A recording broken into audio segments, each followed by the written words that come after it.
Hello दोस्तों, फिर से मेरा चैनल में आपका स्वागत है। जिस चैनल का नाम है टू इन एजुकेशन।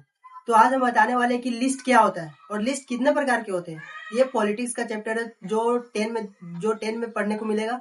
वही अगर टोटल अगर बोला जाए तो लिस्ट चार प्रकार के होते हैं। सबसे पहला लिस्ट होता है यूनियन लिस्ट। यूनियन लिस्ट मतलब ये होता है कि वैसा पावर जो नेशनल मतलब यूनियन गवर्नमेंट के पास हो, मतलब कि जो सेंटर में जो गवर्नमेंट बैठा होता है उसके पास पावर होता है, उसी को बोलते हैं यूनियन लिस्ट। अब अगर देखा जाए कि उस लिस्ट में क्या क्या फंक्शन होता है, गवर्नमेंट के द्वारा क्या क्या फंक्शन किया जाता है, तो सबसे पहला फंक्शन किया जाता है डिफेंस, पहला।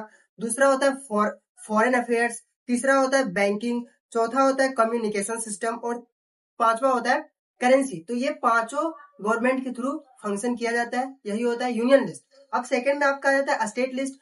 अब जाहिर सी बात है, स्टेट लिस्ट मतलब कि वैसा लिस्ट जो स्टेट के थ्रू, जो मतलब स्टेट में जो सीएम्स होते हैं उसके थ्रू फंक्शन किया जाता है, उसी को हम लोग स्टेट लिस्ट कहते हैं। अब स्टेट लिस्ट में क्या क्या फंक्शन सीएम के थ्रू किया जाता है तो वो पढ़ते हैं। सबसे पहला काम किया जाता है पुलिस के बारे में। दूसरा एग्रीकल्चर सिस्टम। चौथा सिनेमा। पांचवा अल्कोहल।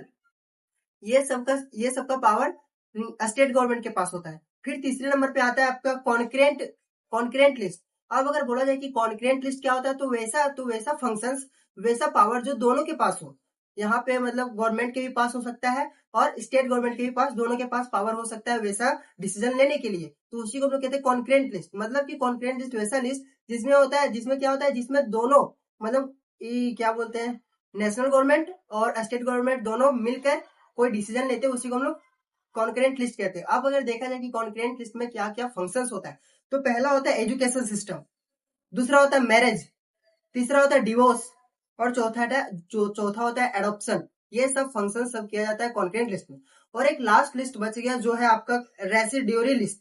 रेसिड्यूरी लिस्ट ये होता है, इसमें दोनों काम ले सकते हैं, मतलब इसमें दोनों के थ्रू काम किया जा सकता है। इसमें भी कॉन्करेंट लिस्ट के जैसा ही होता है, स्टेट गवर्नमेंट और क्या बोलते हैं उसे हम लोग, नेशनल गवर्नमेंट, दोनों मिलकर काम कर सकते हैं। लेकिन इसमें कौन सा फंक्शंस होता है, वैसा फंक्शंस जो मतलब एक तरफ से बोल सकते हैं कि एआई के थ्रू जो किया जा रहा है। जैसे आपका हो गया ई कॉमर्स हो जाएगा, पहला ई कॉमर्स हो जाएगा, ऐसा ऐसा मतलब कंप्यूटर सिस्टम हो जाएगा, ई कॉमर्स हो जाएगा, वैसा वैसा फंक्शंस किया जाता है। यही होता है रेसिड्यूरी लिस्ट। तो टोटल चार प्रकार की लिस्ट होते हैं और यही लिस्ट होता है, इसी के थ्रू हमारे गवर्नमेंट हमारे कंट्री में चलाया जाता है। तो इस चैनल को सब्सक्राइब और लाइक और ज्यादा से ज्यादा शेयर करें।